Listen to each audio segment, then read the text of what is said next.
생활 풍수는 반만 믿어라. 음양오행이나 풍수 등을 좋아하는 사람에게는 이쪽이 귀문이고 저쪽은 이러쿵저러쿵 하고 말하는 것 또한 수다의 즐거움 중 하나입니다. 재미로 풍수에 빠지는 것도 개인의 자유이니 제가 상관할 바는 아니지만 모쪼록 즐기십시오. 다만 저는 방위나 풍수 등은 신경 쓰지 않습니다. 왜냐하면 어릴 때부터 손금이나 관상을 보거나 역학을 했기 때문입니다. 자신이 역학을 한 만큼 그런 종류가 얼마나 맞아떨어지고 어디까지가 한계인지 알고 있습니다. 결론부터 말하자면 역학이나 풍수는 완전히 무시해도 좋다고 할 수는 없지만 과신할 만한 것은 아닙니다. 예를 들어 중국에 가면 자금성이라는 성이 있습니다. 중국에서는 어느 성이라도 전부 풍수에 입각하여 세웁니다. 그렇게 해서 중국인들은 만년 황제를 노렸습니다. 우리의 황제가 1만 년간 이어지기를 바라면서 귀문을 봉하고 이런저런 요소를 고려하면서 성을 건축했습니다. 국가적인 규모로 행한 일입니다. 하지만 1만 년이나 이어진 나라는 아직 없습니다. 옛 일본도 귀문봉하기부터 시작해서 온갖 애를 쓰면서 성을 지었습니다. 에도 시대에도 막부는 제일 좋은 장소를 골라서 에도 성을 짓고 좋다는 일은 다 했습니다. 막부가 제일 좋은 곳에 성을 지으면 다음으로는 다이묘 가문 등이 남아있는 좋은 장소를 차지해서 저택을 지었습니다. 일반 서민에게 남은 땅은 풍수지리로 봐도 별로 좋지 않고 습도가 높은 등 제일 환경이 나쁜 장소뿐이었습니다. 변두리란 보통 그렇죠. 하지만 변두리에 사는 사람은 좀처럼 질병에 걸리지 않습니다. 병에 걸려도 의사에게 줄 돈이 없으니 아예 좀처럼 아프지 않습니다. 변두리 아이들은 콧물을 흘리기는 하지만 밖에서 건강하게 뛰어놀고 어느 정도 사소한 일로는 어지간해서는 죽지 않습니다. 허허. 오히려 집이 부자이고 부모님이 소중하게 키워서 아무것도 부족할 것이 없는 생활을 하는 아이가 병약합니다. 그러니 이를테면 예전에 동아 국내 비행기 같은 것입니다. 동아 국내 항공의 비행기는 어지간해서는 추락하지 않는다는 평이 있었습니다. 어째서 좀처럼 추락하지 않았냐면 회사가 작은 탓에 추락하면 곧장 망해버립니다. 그래서 최선을 다해서 필사적으로 추락하지 않도록 노력한 것입니다. 하하. 예전에는 반대로 최신 시설을 갖춘 대형 회사 비행기가 자주 추락했습니다. 이런저런 핑계를 대면서 이 장소가 문제다. 이 방위가 잘못되었다는 식으로 주저리 떠들지만 정말로 방위가 좋았다면 아무 일도 생기지 않았을까요? 자리만 좋으면 아이가 죽지 않았나요? 중국은 만년 황제 운운하면서 여러 풍수사를 불러서 온갖 노력을 다했지만 결국 잘 풀린 것은 풍수사뿐이었습니다. 풍수사가 돈을 벌었을 뿐이죠. 도쿠가와 막부는 몇 년이나 이어졌습니까? 260년 하고도 조금 더 지났을 때 끝났죠. 도쿠가와 막부도 우에노 가네이지에서 귀문봉하기를 비롯해서 풍수 관리를 단단히 했습니다. 그런데 막부가 관군을 피할 수 있었습니까? 관군이 쏘는 총알 한 발조차 피할 수 없었습니다. 그것이 현실입니다. 그러니 풍수를 하든 뭘 하든 재미로 하는 것은 좋지만 나라가 망할 때는 뭘 해도 망합니다. 눈앞에서 총알이 날아오고 있는데 나는 귀문봉하기를 했으니까 괜찮아 라고 말하면서 앞으로 나서면 총알에 맞아서 죽어버립니다. 취미로 풍수로 하는 건 괜찮습니다. 하지만 귀문봉하기를 해도 에도 막부 말기에 막부는 관군을 막을 수 없었습니다. 날아 들어온 총알도 봉할 수 없었습니다. 그러니 현실을 제대로 간파하는 것이 좋겠죠. 만약에 부인이 집안에서 여기에 물을 두고 저기에 뭐를 해 라는 식으로 풍수를 따지더라도 취미니까 하게 내버려둬도 좋습니다. 남편이라면 아내에게 좋아, 당신이 하고 싶은 대로 해 라고 말하면 됩니다. 하지만 둘이 합세해서 풍수 등에 빠지는 건 곤란합니다. 당신의 집이 번성할지 회사가 번성할지 여부는 당신이 제대로 세상을 향한 통찰력을 갖췄는가에 달려 있습니다. 세상 일에 휘둘리지 않는 통찰력. 세상에서 일어나는 일에는 모두 이유가 있습니다. 이를 간파하면 실로 재밌죠. 예를 들어 일본인의 의견이 갈리면 철저하게 논의됩니다. 미국은 다수결로 51대 49라면 51의 의견을 따른다는 식으로 앞으로 척척 나아갑니다. 일본인은 절반 가까이 반대하고 있으니까 라며 계속 논의하여 결정을 내리려고 합니다. 이는 일본의 독특한 습관입니다. 왜 그런 걸까요? 일본은 본래 미즈호 노쿠니라고 부르는 농업 국가였기 때문입니다. 쌀이라는 작물은 논에 물이 있고 햇볕이 적절하게 내리쬐면 무럭무럭 자랍니다. 백성들이 아무리 길게 대화를 나누어도 쌀은 문제없이 성장합니다. 그러니 그렇게 침착하고 느긋하게 지낼 수 있었습니다. 이러한 습관이 계속 이어진 덕분에 일본인은 대화를 철저하게 놔두게 되었습니다. 서로 지쳐나가 떨어지고 마지막 한 사람이 네라고 말할 때까지 토론을 합니다.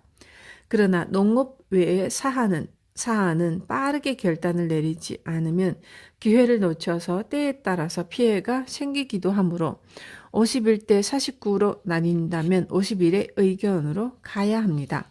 이해하시겠습니까? 농업은 토론을 나누어도 괜찮습니다. 그래도 쌀은 성장하고 먹을 수 있게 되니까요. 하지만 일본인은 다른 사안에 대해서도 계속 토론을 합니다. 미국인은 줄기차게 회의만 하는 일본인을 보면 도대체 뭘 하고 있는 거야 라고 생각한다고 합니다. 왜 일본인에게 그런 습관이 생겼는지를 이해하면 아, 그래서 그러는 것이구나 라고 생각하게 되죠. 하하. 그런 사실을 간파하려면 통찰력이 있어야 합니다. 사람에게 통찰력이 없다면 정말로 곤란합니다. 간파하지 못하면 계속 휘둘리기만 합니다. 리먼 쇼크로 경기가 불황이었던 중 한 텔레비전 프로그램에 증권회사 애널리스트인가 하는 사람이 이렇게 말했습니다. 이제 불경기가 바닥을 쳤으니까요. 하지만 이는 주식이 팔리지 않아서 자신들이 불리한 상황이기 때문에 밝은 전망을 말해주는 것입니다. 이를 간파할 줄 알아야 합니다. 얼마 전에 텔레비전을 봤더니 어떤 사람이 지금부터는 갈수록 학력에 격차가 생길 거라는 이야기를 하고 있었습니다. 부유한 가정의 아이들은 학원에 다닐 수 있어서 대학에도 진학한다. 하지만 자산이 없는 집에서 자란 아이들은 학원도 대학에도 가지 못하기 때문에 갈수록 격차가 벌어진다는 식의 내용이었습니다. 그런 말을 하는 것 자체는 별로 상관없는 일입니다. 그것도 하나의 생각이니까요. 하지만 저는 이렇게 말하고 싶습니다. 사람에게는 학교에 갈 권리가 있다. 또한 학교에 가지 않는다는 권리도 있다고 말입니다. 세상 사람들은 항상 한쪽만이 옳다고 생각하지만 사실 그렇지 않습니다. 예를 들어 파티시에나 요리사가 되고 싶다거나 목수나 상인이 되기 위해서 빨리 사회에 나가고 싶어하는 사람도 있습니다. 덧붙여서 말하자면 저는 중학교밖에 나오지 않았습니다. 그래도 지금 일본에서 제일 세금을 많이 내고 있습니다. 하하. 제 입으로 말하는 건 뭐하지만 저의 집은 유복했습니다. 제가 원한다면 고등학교는 물론 대학도 기쁘게 보내줬을 것입니다. 다만 저는 나에게 학력은 필요 없다고 생각했기 때문에 고등학교에 가지 않았습니다. 그러니 사실 고등학교, 대학교에 진학하지 않는다는 선택지도 있습니다. 일을 해서 돈을 번다는 선택지가 있습니다. 요컨대 타인이 멋대로 정한 옳다고 굳게 믿는 선택지에 얽매여 있으면 괴로워진다는 뜻입니다. 텔레비전 등 언론에서 떠드는 말을 있는 그대로 받아들이지 말고 자신의 눈으로 제대로 간파해 주십시오. 중국식 언론 플레이를 알아차려라. 일본으로 향한 눈을 살짝 밖으로 돌려봅시다. 세계를 간파해 봅시다. 중국에서는 때때로 설인이 나온다고 합니다. 이 말을 기억해 주십시오. 무슨 이야기입니까? 라고 물으신다면 지금 중국이라는 나라가 매우 화제에 올라와 있으므로 중국이 어떤 나라인지는 간파하는 것이 좋다는 이야기입니다. 중국이 좋다 혹은 나쁘다는 말이 아닙니다. 이러한 특징을 가진 나라라는 말입니다. 중국은 거대한 나라입니다. 영토가 넓죠. 게다가 일본과 달리 중국의 국경은 다양한 나라와 맞닿아 있습니다. 예를 들어 북한과 중국의 경계선에 산이 있거나 어디까지가 중국의 영토이고 어디부터가 북한의 영토인지 매우 알아내기 어렵습니다. 중국의 국경이란 그런 것입니다. 그러니 이 산은 북한의 산이다, 아니 중국의 산이다 라고 양측이 서로 주장하게 됩니다. 그런데 중국은 단순히 주장하는 데 더해서 재미있는 방식을 취합니다. 기억하는 사람도 있겠지만 어느 날 갑자기 신문에 이런 제목이 실립니다. 중국령 모모산에 설인이 나왔다. 그리고 그 아래 설인의 발자국이나 그에 관한 사진이 실려 있습니다. 하하. 그러면 모두가 와, 중국 백두산에 설인이 나왔다. 중국 백두산에 설인이 나왔어 하고 떠들썩하게 이야기하는 사이 자연스럽게 그 산은 중국의 산이 됩니다. 하하. 세계적으로 그렇게 생각해 버리게 되는 것이죠. 그러면 이제 설인 이야기는 서서히 사라집니다. 중국이 정말 그런 일을 하나요? 라고 물으신다면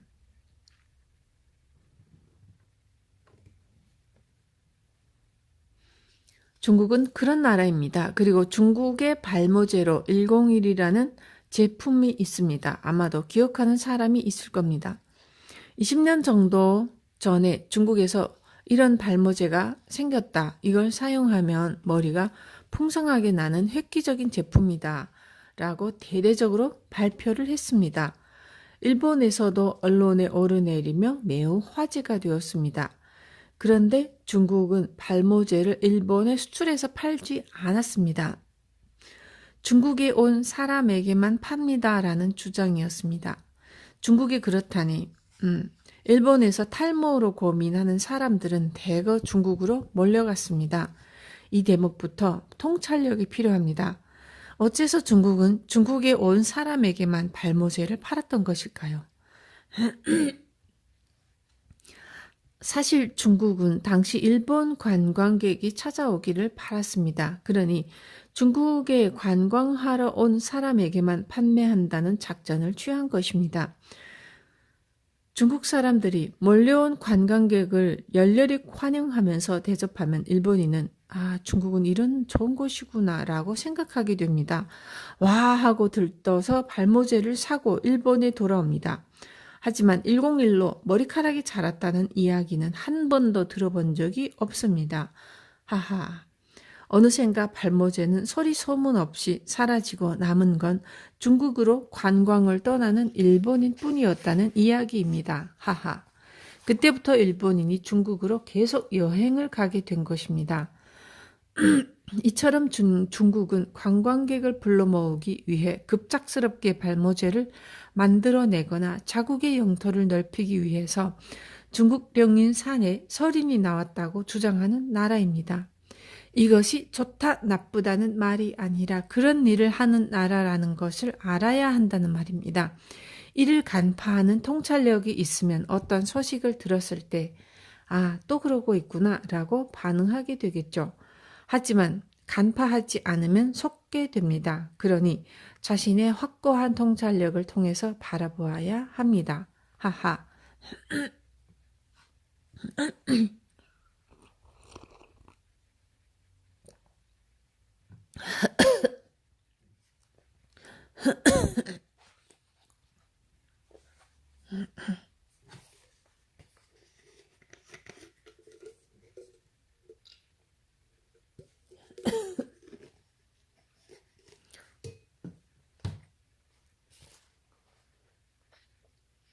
미국식 허세를 간파하라.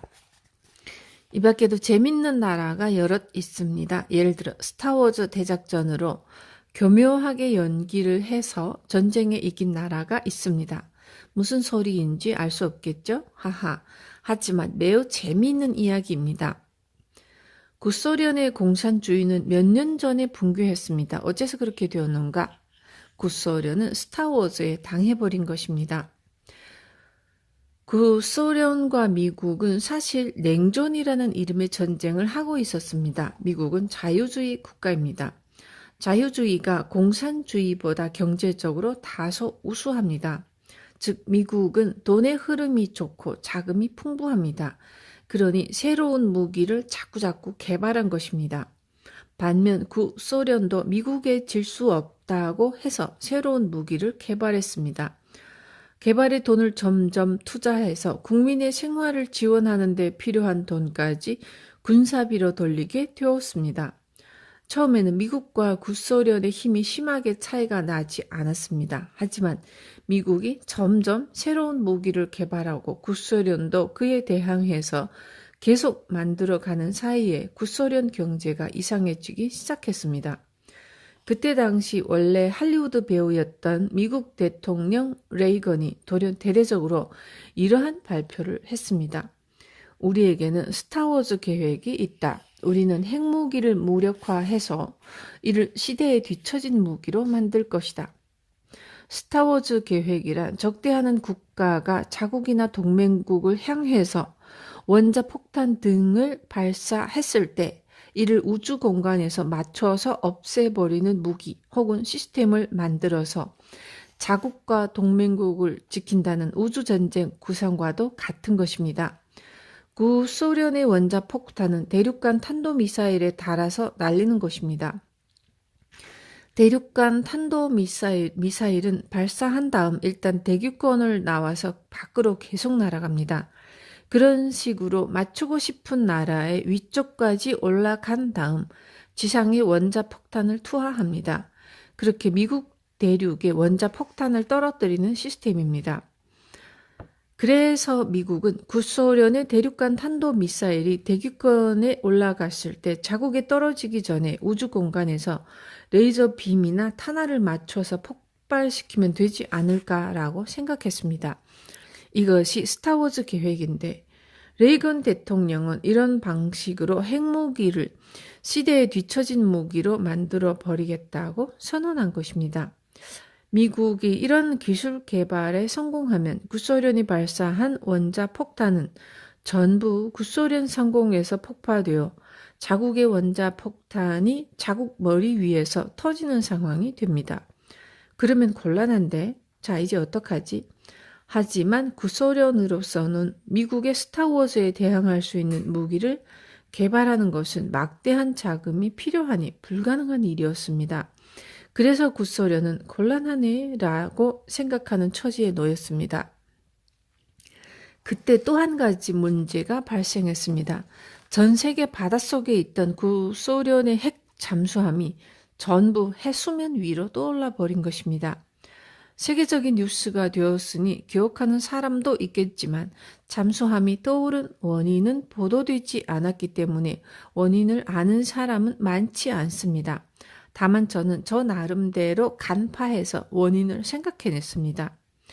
구소련의 핵 잠수함이 떠오르기 전 미국은 세계에서 제일 먼저 지구와 우주 사이를 오갈 수 있는 우주 왕복선 발사에 성공했습니다. 이 우주 왕복선이 관건입니다. 구소련의 핵 잠수함에는 대륙간 탄도미사일이 실려 있습니다. 요컨대 핵 잠수함에서 원자폭탄을 발사하는 것입니다. 그래서 잠수함의 위치를 확인하기 위해 GPS를 사용하고 있습니다. 여기서 말하는 GPS는 자동차 내비게이션 등에 사용하는 그 GPS입니다. 자동차 내비게이션은 인공위성에서 발사하는 전파를 수신해서 위치를 파악하는 시스템으로 이 시스템 자체를 GPS라고 합니다. 구소련의 핵 잠수함이 사용하던 이 GPS에 이상이 생겨서 잠수함이 떠오른 것입니다. 어째서일까요? 잠수함에 신호를 보내던 인공위성에 뭔가 문제가 발생했기 때문입니다. 사실 미국이 우주왕복선을 이용해서 구소련의 인공위성을 가로채버린 것입니다. 그리고 어느 정도 시간이 흐른 후 미국이 다시 인공위성을 원래 위치로 되돌렸습니다. 그 사이 구소련의 핵 잠수함은 항해를 하지 못하고 수면 위로 떠올라 버렸습니다. 이 사건과 일전의 스타워즈 계획 때문에 구소련은 이제 미국과 힘겨루기를 하는 건 그만두자 하고 생각하게 되었습니다. 그 결과 구소련의 공산당 일당 독재가 끝나고 공산주의가 붕괴되었습니다. 하지만 여기에는 흥미로운 진실이 숨어 있습니다. 후에 스타워즈 계획이 사실 허풍이었다는 소식이 들려왔습니다. 계획을 발표할 당시 미국 과학기술은 대기권 밖에서 미사일을 폭파하는 시스템을 개발할 수 있는 수준에는 전혀 도달하지 못했던 것입니다. 미국은 포커의 나라이니 그런 허세를 부립니다. 하하. 그러니까 지구의 머리 꼭대기에 앉아서 그런 일을 계획하는 사람이 있다는 말입니다. 그런 현실도 간파하는 것이 좋습니다. 또 한 가지 재미있는 이야기가 있습니다. 구소련의 공산주의가 붕괴했을 무렵 전 세계 사람들이 입을 모아 구소련에는 식량이 없다. 구소련이 굶주리고 있다. 큰일 났다고 말하고 있었습니다. 하지만 저는 아니야 라고 했습니다. 구소련은 지하실에 엄청난 식량을 숨기고 있어. 제가 이렇게 말했을 때 주변 사람들은 아무도 믿지 않았습니다. 그럴 리 없어. 전 세계 사람들이 말하고 있잖아. 뉴스에도 나온다고. 다들 그렇게 말했죠. 하지만 나중에 알고 보니 지하실에서 식량이 산더미처럼 나왔습니다. 그렇다면 저는 어떻게 알아차린 걸까요? 구소련을 보도하는 텔레비전 화면을 살펴보니 구소련에 식량이 없다고 호소하는 서민들이 전부 뚱뚱했습니다. 하하. 살이 찌는 건 과식했기 때문이라는 게 당연한 이야기죠. 하하. 뚱뚱한 사람이 아무리 식량이 없다고 주장해 봤자 말이죠. 하하. 그러니 이를 거짓말이라고 간파할 수 있어야 합니다. 그런데 사람들은 대부분 텔레비전에서 하는 말을 거짓 그대로 믿어버립니다. 들리는 말을 믿지 말고 자신의 눈으로 바라보고 머리로 생각하십시오. 그렇지 않으면 속고맙니다. 최근 들어 북한이 원자 폭탄을 만들고 있습니다만 이것에 대해서는 또 이야기할 기회가 오면 말하겠습니다. 선진국은 우주 계획을 알고 있어라. 아니다. 선진국의 우주 계획은 알고 있어라. 앞서서 미국이 구소련의 GPS 위성을 가로챘다는 이야기를 소개했습니다. 사실 사건에는 후일담이 이어집니다. 전 세계 선진국들은 변함없이 우주에서 여러 가지 일을 계획하고 있습니다.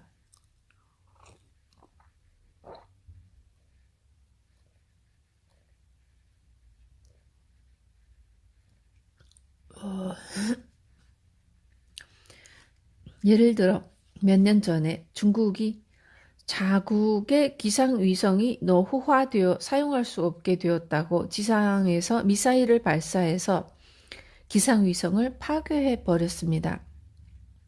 이 때문에 미국이나 유럽 각국, 일본 등이 중국에 항의를 했습니다. 자기네 나라에서 쓰던 낡은 기상위성이 사용할 수 없게 되어서 파괴했을 뿐인데 왜 그렇게 화를 내는 건지 이상하다고 생각하는 사람도 있겠죠. 이는 중국이 사전에 세계 각국에 우리나라 기상위성을 미사일로 격추할 겁니다 라고 고지하지 않고 조용히 실행해 버렸기 때문입니다.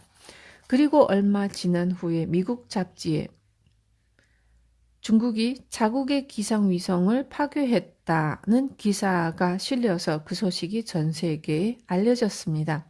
하지만 사실 미국의 CIA나 국가안전보장국 등 수상적인 정보를 취급하는 기관들은 전부터 중국이 그런 일을 할 것 같다는 점을 알고 있었습니다.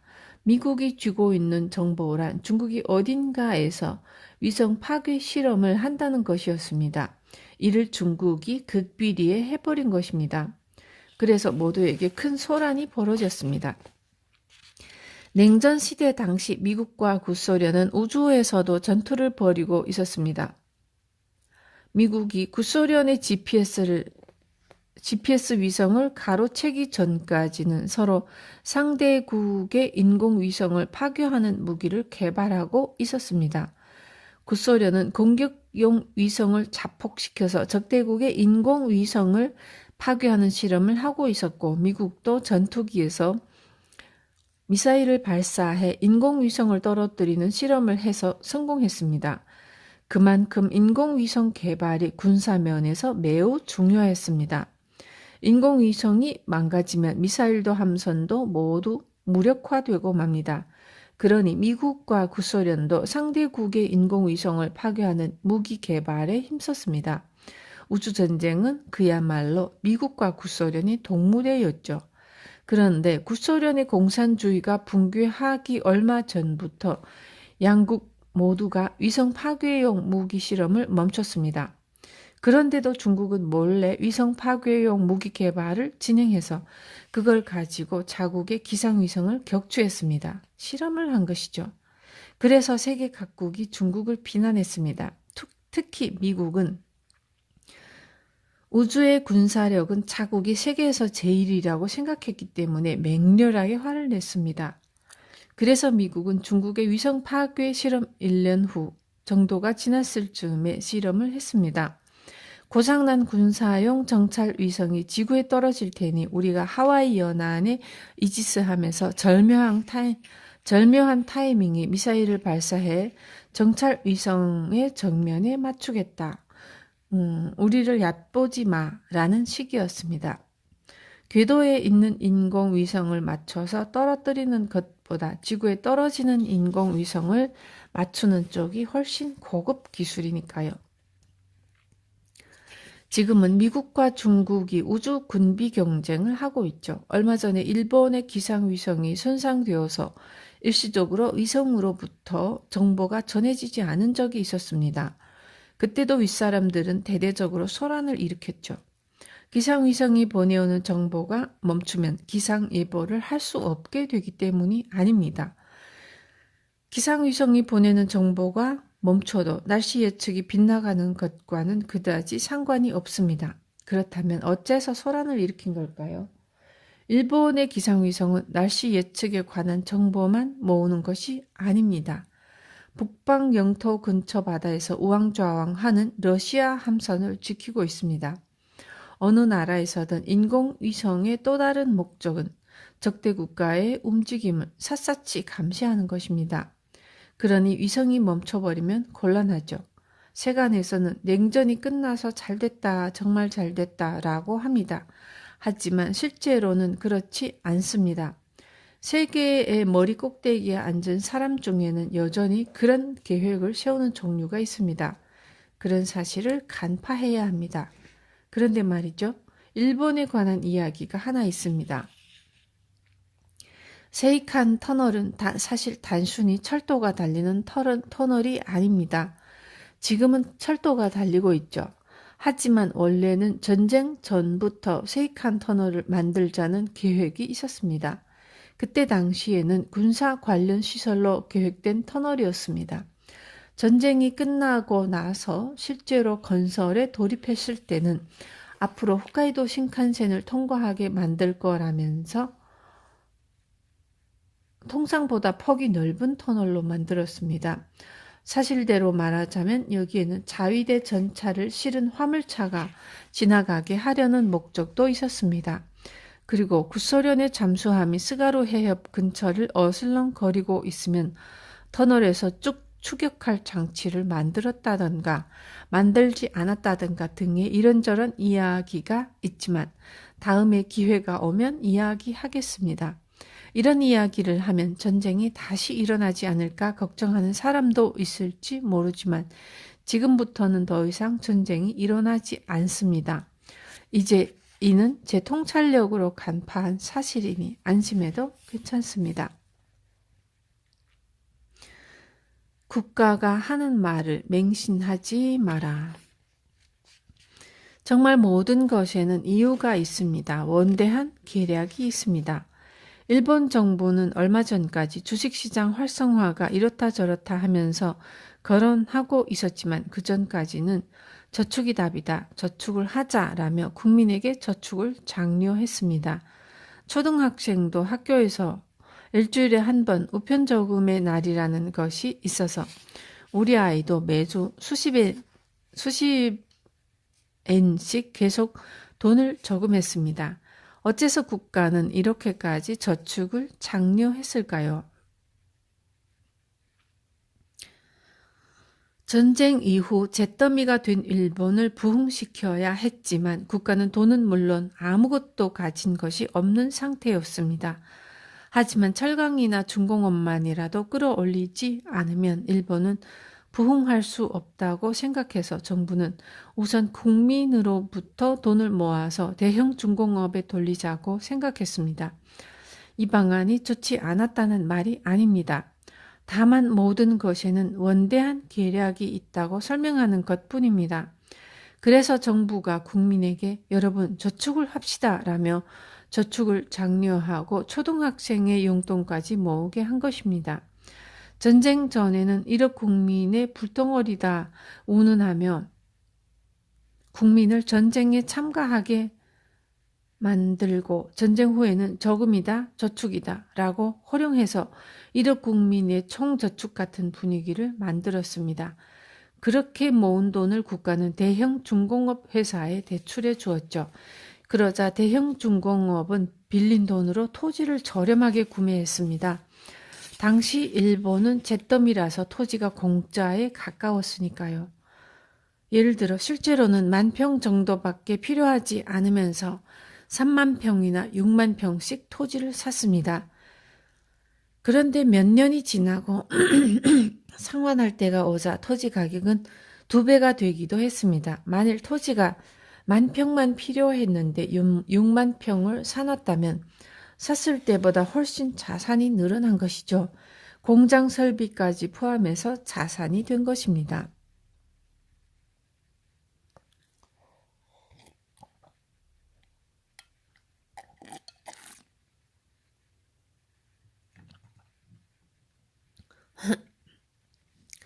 반면 물가는 자꾸자꾸 올라갑니다. 물가가 오르면 돈의 가치는 점점 내려가죠. 간단히 말하자면 국가가 저축하세요, 저금하세요 라고 말해서 국민이 열심히 저축을 하고 있는 사이에 돈의 가치는 내려가고 있었던 것입니다. 그런데도 저축 운운했던 것이죠. 국가가 말하는 대로 국민은 저축을 해서 큰 손해를 보았습니다. 결국 대형 중공업이 반원한 금액은 실질적으로 반액 정도에 그칩니다. 덧붙여서 구입했을 때보다 토지 가격이 배 정도 상승해서 자산이 늘어났기 때문에 사실상 공짜로 토지를 손에 얻은 것이나 마찬가지인 결과가 되었습니다. 요컨대 빌려서 이득을 보았다는 것이죠. 이것이 국가의 방침이었습니다. 일반인은 그런 사실을 모른 채 최선을 다해 저축을 했지만 돈의 가치가 줄어들어 결국 손해를 보았습니다. 덕분에 나라가 부흥했으니 잘된 것이지만요. 다만 그 중에는 과연 국가가 이런 방안을 택하고 있구나라고 저희를 간파한 사람도 있었다는 것입니다. 지금 로폰기에서 유명한 모모 힐즈를 비롯하여 도쿄 도심의 많은 건물을 가지고 있는 M빌딩의 사장 같은 사람은 국가 전략을 간파하고 있었습니다. 이런 사람은 저축을 하는 쪽이 아니라 대출을 받는 쪽을 선택했습니다. 대출을 받아서 토지를 구입하고 이를 담보 잡아서 또 토지를 구입하는 식으로 점점 늘려가서 막대한 자산을 소유하게 된 것입니다. 그러니 국가가 어떤 전략을 취하고 있는가, 이런 전략은 누구를 위해서 택한 것인가 등을 생각해야 합니다. 이를 간파할 수도 있는 사람과 간파하지 못하는 사람이 있다는 이야기입니다. 정말로 통찰력이 있는가 없는가 하나로 인생이 완전히 달라집니다. 일본은 세계에서 제일 갈 정도로 비행기 면허를 쉽사리 내주지 않는 나라입니다. 하지만 만약에 혹시라도 전쟁이 시작되면 면허도 없이 바로 비행기에 태워줍니다. 그리고 신나게 전쟁에 내보냅니다. 하하. 그러니까 국가가 무슨 일을 하려고 하는지 간파하는 눈을 길러두는 것이 좋습니다. 통찰력은 지금부터 펼쳐질 시대에 더욱 필요합니다. 하지만 지금 정부는 아무런 정책도 없이 방황하고 있는 상태이기 때문에 현재 정부의 방침은 간파할 수 없습니다. 이를 깨닫는 것도 통찰력입니다. 영어 열등감은 불필요하다. 세상 사람들은 학교에서 여러 가지 수업을 받아서 많은 것을 알고 있습니다. 하지만 의외로 반드시 필요한 것을 모르는 경우가 많습니다. 저는 필요한 것만 알고 있으면 충분하다고 생각합니다. 자신에게 필요하지 않은 것을 알려고 하는 마음이 없습니다. 필요 없는 것은 모른다 하더라도 별로 아무렇지도 않습니다. 그래서 영어에 관해서도 나는 이거 필요 없어 라고 생각했습니다. 하지만 영어 선생님과의 의리도 있으니까 일단 I am boy를 배웠습니다. 그런데 I am boy라는 말을 사용할 상황에 한 번도 처하지 않은 채로 boy가 아니게 되어버렸습니다. 하하. I am a boy였던가? 하하. 일본인은 대개 중학교와 고등학교에서 6년간 영어를 배웁니다. 하지만 영어로 말을 잘 하지 못합니다. 대학에서 영문과를 졸업해도 영어를 말하지 못하는 사람도 있습니다. 다른 나라 사람들은 모두 영어로 말할 수 있지만 일본인은 말하지 못합니다.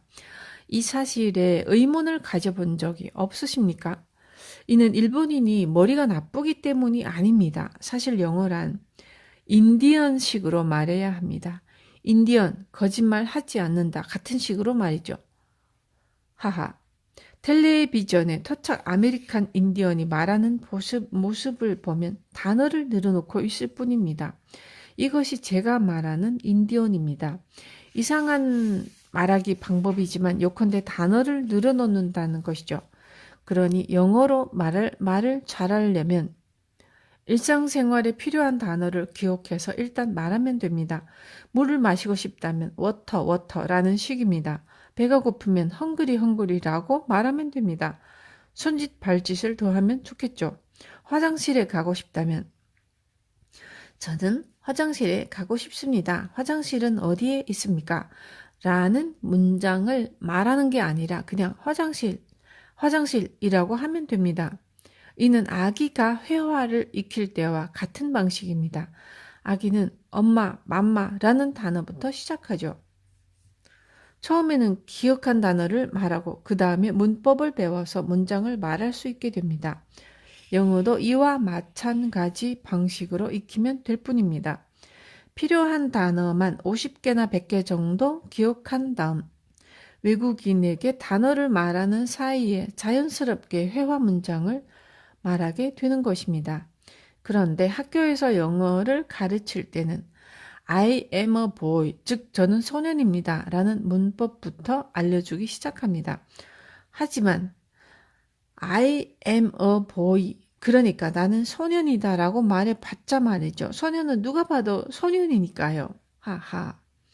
This is a pen도 마찬가지입니다. 평소에 이것은 펜입니다 라고 말하지 않죠. 펜은 그냥 펜입니다. 누가 봐도 딱 봐도 펜이죠. 일상에서는 절대로 사용하지 않는 논법으로 언어를 가르치는 것은 이상한 일입니다. 애초부터 아기가 기억할 수 있는 방법으로 영어를 배우면 모두 곧바로 영어를 말할 수 있게 됩니다. 그런데 어째서 I am a boy부터 시작할까요? 그 이유를 간파하는 것 또한 통찰력입니다. 이유는 두 가지입니다. 한 가지는 메이지 시대부터 전쟁 전에 이르기까지 정부가 국민이 영어를 말할 수 있게 되기를 바라지 않았기 때문입니다. 국민이 외국인과 유창하게 영어로 이야기해서 외국의 민주주의 등을 알게 되면 국가에게 불편함을 초래하기 때문이죠. 하지만 한편으로 외국에는 메이지 시대 이후 일본이 발전하기 위해서 따라하고 싶은 훌륭한 문화와 기술이 있었습니다. 정부는 그런 문화와 기술을 받아들이기 위해서 외국 문헌을 읽고 이해하며 많은 일을 하고 싶었습니다. 그래서 정부에는 외국 문헌을 읽고 이해할 수 있는 사람이 아무래도 필요했습니다. 하지만 국민이 영어를 유창하게 말하기는 바라지 않았으니 영어 수업은 문법을 중시하는 교수법을 택하자라고 결정한 것입니다. 예전에는 아이가 많아서 한 학교에 학생이 1000명 가까이 있던 곳도 있었습니다. 그러니 매우 예쁜 여자애도 1000명에 1명 정도는 있죠. 학교 안에는 매우 멋진 남자도 1000명에 1명 정도는 있고 정말 발이 빠른 아이나 뛰어나게 노래를 잘하는 아이도 1000명에 1명 정도는 있습니다. 이와 마찬가지로 1000명에 1명 정도는 영어 문법을 기가 막히게 이해하는 학생이 있습니다. 영문법 달인이라고 할까요? 영문법 달인이라고 해도 말이죠. 발이 빠르다든가 노래를 잘한다는 수준의 이야기입니다. 즉 사람에게는 각각 저마다의 특기가 있지만 때때로 특기가 영문법 이해하기인 아이가 있다는 이야기입니다. 매우 예쁜 여자아이는 1000명에 1명이지만 매우 뛰어나게 예쁜 여자아이는 10,000명에 1명 정도가 됩니다. 이처럼 영문법 달인은 1000명에 1명이더라도 천재 수준을 말하자면 10,000명에 1명입니다. 일본 정부로서는 10,000명에 1명 정도만 영문법 천재가 탄생하면 충분했습니다. 그래서 그런 사람을 시험으로 선발해서 외국에 보내 문헌을 연구하도록 만들었습니다. 그리고 그 사람들에게 너희들은 엘리트다. 앞으로 이 나라를 이끌 지도자다 라고 말하는 것입니다. 그러면 엘리트들은 외국에서 적당한 문화와 기술을 가져와서 지도자 입장에 섭니다. 여러 특권을 갖게 됩니다. 게다가 영어도 할 수 있습니다. 당시 영어를 말할 수 있는 사람은 굉장히 적었으니 그 자체로 엄청난 자격이었습니다. 엘리트로서는 이 체제를 무너뜨리고 싶지 않았습니다. 계속 엘리트로 머물고 싶다. 우리들의 특권을 지켜야 한다는 심리가 작용했습니다. 따라서 문법을 중시하는 교수법을 계속 유지할 수밖에 없었습니다. 계속해서 문법 중심 교수법을 고수하면 영문법을 이해하지 못하는 사람이 생겨납니다. 못하는 사람을 보면 학교 선생님은 이런 것도 이해하지 못하냐? 라고 말합니다. 그러면 나는 영어를 못하니까 분명 사회에 나가도 성공할 수 없다고 생각하게 됩니다. 영어를 못하든 방정식을 포기하든 사회에 나가면 출세하는 길은 여럿 있지만 육체노동은 하고 싶지 않지만 나는 머리가 나빠서 포기해야 해 라고 생각하는 것입니다.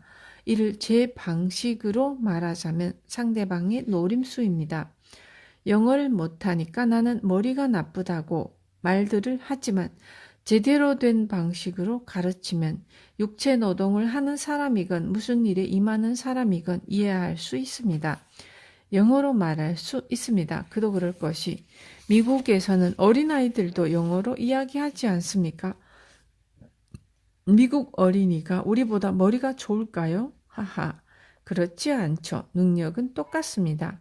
그런데 어째서 영어를 못하는 것 정도로 나는 머리가 나쁘니까 안 돼 라고 생각해야 하는 걸까요? 어째서 열등감을 가져야 하나요? 그런 의문을 갖지 않았던 것은 정부가 메이지 시대부터 계속 동일한 영문법 교수법을 고수했기 때문입니다. 그리고 학교 선생님도 교육감 등도 방식을 바꾸지 않았습니다. 실컷 고생해서 학교 선생님이 되거나 간신히 교육장 자리를 거머쥐었으니 교수법을 바꾸고 싶지 않았던 것입니다. 새삼스레 그 사람들의 영어 따위는 애들도 할 수 있습니다라고 말할 수는 없겠죠. 하지만 다른 사람들도 대부분 자기도 그랬으니까 아무런 의문을 가지지 않고 있는 그대로 흘러왔을 따름입니다. 통찰력이 있다면 학교 선생님이 영어 공부도 못하고 이러쿵저러쿵 하며 잔소리를 해도 중학생 시절에 저처럼 당신들이 조종하는 대로 움직이지는 않을 거야 하하 라고 생각할 수 있습니다. 열등감을 느끼지 않고 실로 시원시원하게 살아갈 수 있습니다. 병아리처럼 길들여지지 마라.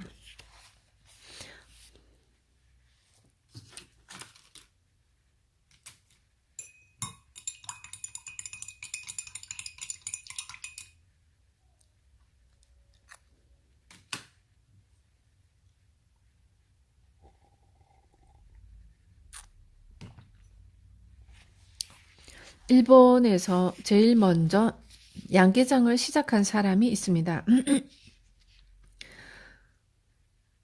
그런데 일단 먼저 닭을 우리 안에 넣어서 사육했습니다. 이때 우리 안에 들어간 닭은 어떻게 되었을까요? 달걀을 낳지 않았습니다. 왜냐하면 닭은 원래 일본어로 니와토리, 즉 니와, 마당에서 기르는 토리, 새이기 때문입니다. 닭은 마당에 방목해서 자라면서 자유롭게 원하는 곳을 걷고 아침이 되면 꼬꼬댁 하고 울었습니다. 그러다가 우리에 갇혀버렸으니 닭이 스트레스를 받아서 달걀을 낳지 않게 되어버린 것입니다. 이때 일본 최초 양계장 주인이 어떤 시도를 했을까요? 병아리일 때부터 우리에 가두어 보았습니다. 그랬더니 우리 속의 생활이 익숙해져서 별일 없이 달걀을 쑥쑥 잘도 나왔습니다. 히토리 씨, 무슨 이야기를 하시는 겁니까? 라고 물으신다면 여전히 학교 교육에 관한 이야기를 하고 있다는 것을 알려드립니다. 일본 국민은 학교에서 무엇을 하고 있을까요? 예를 들어 영어 수업을 1시간 하면 10분을 쉽니다. 수학을 1시간 공부하면 10분 휴식하죠. 그 과정을 반복합니다. 학교가 끝나면 방과 후 활동을 하죠. 이것이 일하는 중에 놀면 안 된다는 훈련입니다. 하고 싶은 것이 있다면 일이 끝난 후에 하라는 메시지입니다. 이해하기 어려운가요? 알기 쉽게 말하자면 수업 중에는 화장실에도 보내주지 않았죠. 저희 시절에는 도중에 선생님 쉬 마려워요 라고 말하는 것도 금지였습니다. 일단 화장실에는 보내줍니다. 하지만 선생님에게 상당히 혼나게 됩니다. 어째서 쉬는 시간에 화장실에 다녀오지 않았어? 라는 말을 들으니 다들 수업 중에 어지간해서는 화장실이요 라고 말하지 못했습니다. 아무래도 회사에서는 그렇게 하지 못하니 업무 중에 화장실에 갈 수 있도록 해주지만요. 그러니 학교는 운전면허 학원과 마찬가지입니다. 그러니까 학원의 운전 코스에는 S자 코스가 있고 다음으로 왕복 코스가 이어졌다가 바로 건널목이 나옵니다. 실제로 이런 어려운 도로는 없죠. 하지만 학원 운전 코스로 연습을 실컷 해두면 밖에 나갔을 때 차를 운전하기 편합니다. 학교도 그와 마찬가지입니다. 덧붙여 말하자면 학교는 병아리 때부터 우리 안에서 키우는 방식과 동일합니다. 학생들은 굉장히 지루한 선생님이라든가 재미없는 공부를 얌전히 진지하게 참는 훈련을 합니다. 익숙해지면 사회에 나가고 그러고 난 다음이 편해집니다. 예컨대 학교에 다니고 있다면 재미없는 일도 묵묵히 하기 위한 훈련을 받고 있는 중인 것입니다. 옛날 사람들은 대부분 출근하면 예컨대 공장에서 일한다면 지금은 로봇이나 할 법한 단순 작업을 했습니다. 다들 제각기 공정 하나를 담당해서 하루 종일 같은 작업을 합니다. 예를 들어 제사 공장이라면 여공이 수작업으로 직접 누에고치에서 실을 뽑습니다. 지금은 기계로 할 법한 일을 그저 묵묵히 끊임없이 합니다. 본래 사람은 같은 직업을 진득하게 해나갈 수 없습니다. 보통은 질려버립니다. 장시간 하면 실수도 하게 됩니다. 하지만 일본인은 싼 임금으로 게다가 대량 생산으로 물건을 만들어도 일은 정밀하게 했습니다. 같은 일을 묵묵히 해나갈 수 있었습니다. 그렇게 일본 기업은 품질이 좋은 물건을 대량으로 생산하여 외국에 저렴하게 판매해서 먹고 살아왔습니다. 학교에서 학생의 자유를 허락하지 않는 것은 품질 좋은 물건을 안정적으로 대량 생산하기 위한 훈련이었습니다. 병아리 시절부터 우리에 넣어서 사육하는 것처럼 사람도 7살 정도의 초등학교에 들어가서 계속 재미없는 수업을 들으며 훈련을 받게 했습니다. 물건을 대량으로 생산할 때 제일 곤란한 점은 개성을 내세우는 것입니다. 일하는 사람이 모두들 개성을 드러내면 품질이 좋은 제품을 안정적으로 만들 수 없으므로 학교 때부터 개성을 드러내지 않도록 전원이 같은 제복의 남자는 모두 까까머리, 여자는 치마 길이가 몇 센티미터라는 식으로 생활 방식을 일일이 타인이 결정합니다. 모두 개성을 죽이고 인간을 기계처럼 만드는 과정입니다. 전부 의도적인 행동이었던 겁니다. 그건 나쁜 일일까요? 좋은 일일까요? 라고 물으신다면 알 수 없습니다. 다만 제가 말할 수 있는 것은 다들 학교에서 닭처럼 사육되는데 길들여졌다는 것입니다. 학교에서는 말하지 못하는 영어, 사회에 나가서 쓸 일이 없는 방정식 등을 가르치고 하지 못한다며 구박하며 열등감을 실어줍니다. 학생들에게 머리가 나쁘니까 어쩔 수 없다고 포기하게 만드는 과정입니다. 국가도 학교도 재미없는 일을 참고 묵묵히 일편단심 같은 작업을 반복하는 기계 같은 인간을 만들어 왔던 것이죠. 현 정부는 아이디어 고갈 상태다. 인간을 기계처럼 만들어 일본이 미국을 따라잡았더니 이제 단순 노동은 기계나 로봇이 할 법한 시대가 되었습니다. 그랬더니 이번에는 갑자기 나라도 학교도 개성이다, 개성시대다 라고 말하기 시작했습니다.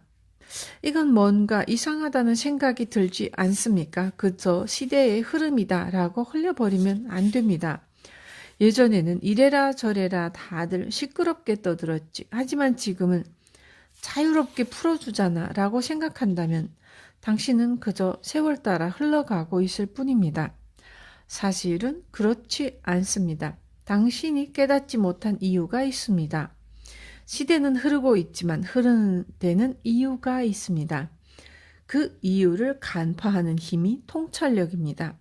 그저 함께 흘러가기만 하면 표류하는 선박이나 마찬가지이니 통찰력으로 읽어내야 한다고 주장하는 것입니다.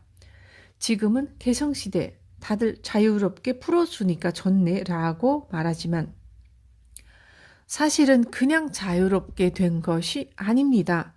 사실 국가의 지도자들이 아이디어가 바닥나서 국민이 아이디어를 내도록 만들고 있는 것입니다. 그러니 개성이다, 개성시대라고 말하기 시작하는 거죠.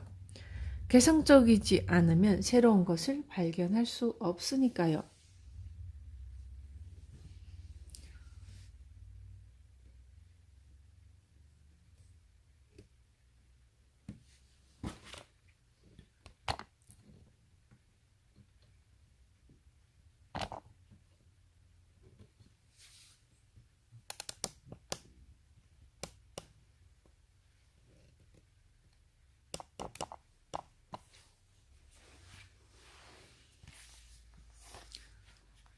개성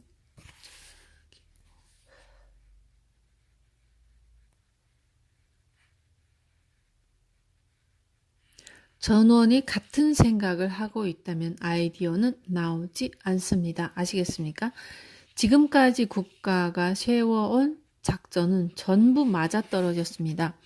미국이나 유럽이라는 선진국, 성공한 나라의 방식을 견본으로 삼아왔기 때문입니다. 하지만 지금은 이미 일본이 최고 국가가 되어 더 이상 견본이 없습니다. 그 탓에 정부가 헤매고 있습니다. 예전에는 정부가 어떤 식으로 지도하면 좋을지를 미리 알고 있었습니다. 승리말을 예측하고 있었지만 지금은 모릅니다. 그러니 이제 다른 나라에 의존할 수 없습니다. 사회 경기의 흐름은 기분과 맞닿아 있습니다. 지금은 경기가 가라앉아 있지만 사실 현재 일본에는 경기가 좋았던 시절과 비슷한 수준의 돈이 있습니다. 돈이 없어지지 않습니다. 여러분이 생각하는 것 이상으로 일본에는 부자가 많습니다.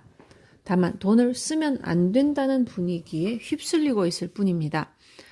텔레비전 등에서 변함없이 취업이 안 된다든가 노숙자가 있다고 방송하는 모습을 보면 비싼 물건을 사면 안 될 것 같은 기분이 듭니다. 경기의 흐름은 사람들의 기분에 달려 있습니다. 기분에 따라서 경제가 좌우되는구나 라는 현실도 간파해야 합니다. 제 생각에는 경기를 좋게 만드는 것은 간단합니다. 돈을 쓰면 안 된다는 분위기에 휩싸여 돈이 돌고 있지 않는 것뿐이니 돈을 가진 사람이 마음 놓고 돈을 쓸 수 있을 법한 일을 하면 됩니다.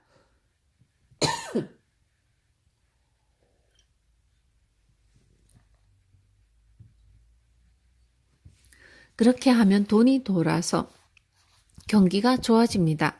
국가가 1엔도 쓰지 않고 또 경기가 좋아질 뿐더러 소비세도 갈수록 들어오게 됩니다.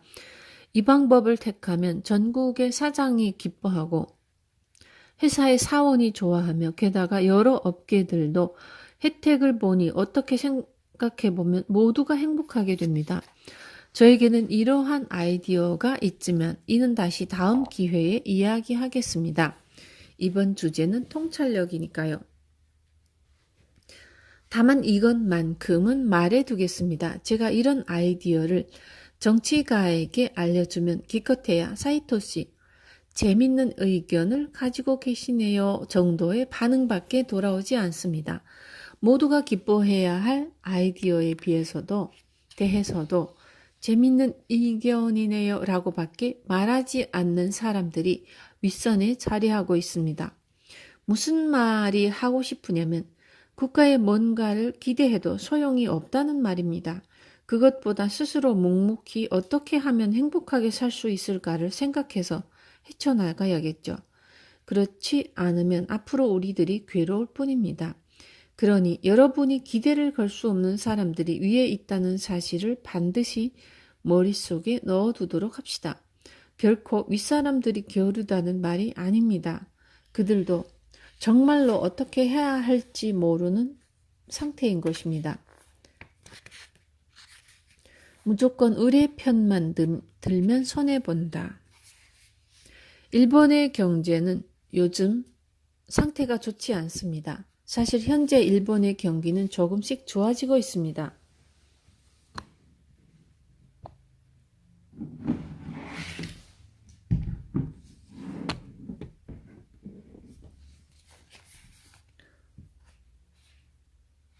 이는 인도나 중국, 러시아 등으로 물건을 팔게 되었기 때문입니다. 외국의 물건을 파는 한 경기가 좋아지고 있는 것입니다.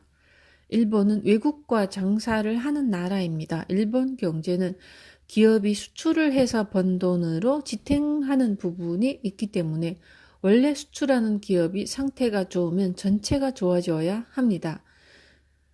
그런데 지금은 외국의 수요가 있는데도 국내 사정이 전혀 좋아지지 않습니다. 국내에는 수요가 없습니다.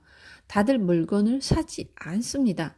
왜냐하면 일본이라는 나라가 직원을 해고하는데 매우 까다롭기 때문입니다. 다들 들고 일어나서 소란을 벌입니다. 그래서입니다. 그래서 물건을 사지 않습니다. 돈을 쓰지 않습니다. 여러분 반론이 있으시겠지만 지금부터 논리적으로 설명할 테니 계속 귀를 기울여 주시기 바랍니다. 그리고 이 논리를 단단히 기억해 주시길 바랍니다. 얼마 전 한 회사가 졸업자에게 취업 내정을 취소했습니다. 그랬더니 텔레비전부터 신문, 주간지 등이 입을 모아 내정을 취소한 회사를 크게 비난했습니다. 하지만 그 회사는 절대 좋아서 취소한 것이 아닙니다. 경기와 회사 사정이 나빠져서 졸업자를 고용할 수 없게 된 것입니다. 그래서 취소를 하게 되었죠. 하지만 언론은 대대적으로 회사를 비난했습니다. 저는 그런 모습을 보고 제자들에게 말했습니다. 내년부터 내정을 받지 못하는 사람이 늘어납니다. 그랬더니 정말로 그렇게 되었습니다. 여러 회사가 내정을 하지 않게 되었습니다. 하지만 지금은 경기가 좋아지고 있습니다. 좋아지고 있는데 기업은 내정을 자제하고 있습니다. 이상하죠? 어째서일까요?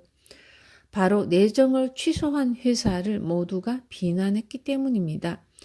기업이라는 것이 상황이 좋을 때도 있는가 하면 상태가 나쁠 때도 있습니다. 대개 그렇습니다. 아무리 상황이 좋아도 어느 날 갑자기 고객으로부터 당신과는 더 이상 거래하지 않겠습니다라는 통보를 듣는 일이 꽤나 있습니다. 만에 하나 그렇게 되었을 때를 생각하면 지금 상황이 좋더라도 졸업 예정자에게 취업 내정을 한 다음 혹시 직원이 필요 없게 되어버리면 어쩌지 하고 고민하게 됩니다. 내정을 취소하면 언론이 비난한다라는 생각이 들면 처음부터 내정을 하지 않는 쪽이 낫다라고 판단하게 되죠. 요컨대 비난받고 싶지 않고 세간이 가만히 두지 않으니까 쓸데없는 내정을 시도하지 않는 것입니다. 기업이 하는 일이 왜 그렇게 주먹구구야 라고 생각할지도 모르지만 사실 그렇지 않습니다. 원래 내정은 사람이 부족할 때 하는 것입니다. 해당 기업의 인원이 부족하니까 이번에 새롭게 사회인이 되는 사람을 당신이 졸업하면 우리 회사에서 채용할 테니까 다른 회사에 가지 말아줘 라고 확보해 두기 위한 시스템입니다.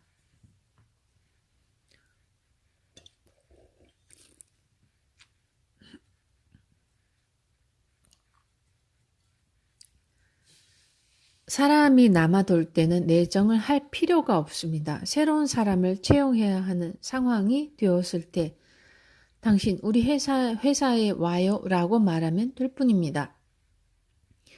내정의 성질은 그런 것이라는 말이죠. 이처럼 기업에는 기업의 사정이라는 것이 있다는 말입니다. 직장인이라면 기업의 사정을 밀어붙이는 것을 납득하기 어려울지도 모릅니다. 하지만 직장인 중에서도 자신이 받은 내정을 취소한 적이 있는 사람이 있겠죠. 내정을 받았더라도 다른 곳에 더 좋은 회사가 있다면 거기에 가죠. 그것과 마찬가지로 기업에는 기업의 사정이 있는 겁니다. 그러니 한쪽만 비난하면 반드시 반동이 생깁니다. 내정 취소는 당한 사람에게는 정말 안 된 일이죠. 그러니 언론도 내정 취소는 괘씸하다, 좋지 않다라고 말하는 겁니다. 그건 좋습니다. 괘씸하다고 말하는 것도 좋지만요. 이를 과용하면 그런 말을 들은 사람은 이어서 무슨 일을 하는가, 어떤 일이 벌어질까 하는 부분은 간파해 두어야 합니다. 지금 현재 일어나는 일의 원인은 전에 생겨난 일 때문이죠. 이유가 있는 것입니다. 이러한 통찰력이 있다면 이른바 파견 해고 문제도 달리 보입니다. 일본 제조업은 리먼 쇼크를 계기로 상황이 나빠져서 파견 사원을 해고하게 되었습니다. 이때도 모두가 힘을 모아 파견 사원을 해고한 기업을 비난했죠. 모두가 소란을 일으키니까 정치가들은 파견 해고를 하면 안 된다. 파견 사원을 지키자고 주장했습니다. 이어서 정치가들이 제조업은 파견 사원을 고용하면 안 됩니다. 라든지 기업은 일이 있을 때만 파견 사원을 고용하면 안 됩니다. 일용직이나 2달 이하의 고용은 안 됩니다. 라며 이를 법으로 정하고자 했습니다. 그러면 앞으로 제조업은 파견 사원을 고용하는 대신 직접 정규직 사원을 채용해야 합니다. 이런 이야기를 들으면 다음처럼 생각하게 되죠. 일용직으로 일하는 사람이 없어지고 직장이 느닷없이 없어지거나 해고당하지 않게 되어 어느 정도 안정적인 직장에 다닐 수 있겠구나. 잘 됐네 라고 말입니다. 그렇게 생각했다면 간파하지 못한 겁니다. 통찰력으로 보자면 실은 그렇게 되지 않는다는 점을 알 수 있습니다. 왜냐하면 이전에도 말했듯이 기업이란 경기가 좋을 때도 나쁠 때도 있기 때문입니다. 일단 사람을 고용하면 기업이 마음대로 해소할 수 없게 됩니다. 그렇다면 기업 측에는 고용하지 않는다라는 선택지가 생깁니다. 즉 무리해서 정규직을 고용하기보다 아시아 국가에 외주를 주자는 식으로 나가게 됩니다. 외국에 하청을 주면 인건비도 저렴하게 해결되고 이달부터 일이 없습니다라고 해도 별로 비난받지 않습니다. 하청 회사에게는 당연한 일이니까요. 그러니 파견 사원을 지키자, 파견 해고를 막겠다는 이야기가 나오면 오히려 이제 파견 사원은 일을 구하지 못하게 되는 것입니다. 그러니 기업이 직원을 채용하지 않습니다. 따라서 취업을 하지 못하는 사람이 계속 늘고 외수가 좋아지는데도 내수가 좀처럼 부진한 모습을 보이게 됩니다. 좀처럼 부진한 모습을 보이게 됩니다. 기업이 여간에서는 내정을 하지 않고 파견 사원을 고용하지 않습니다.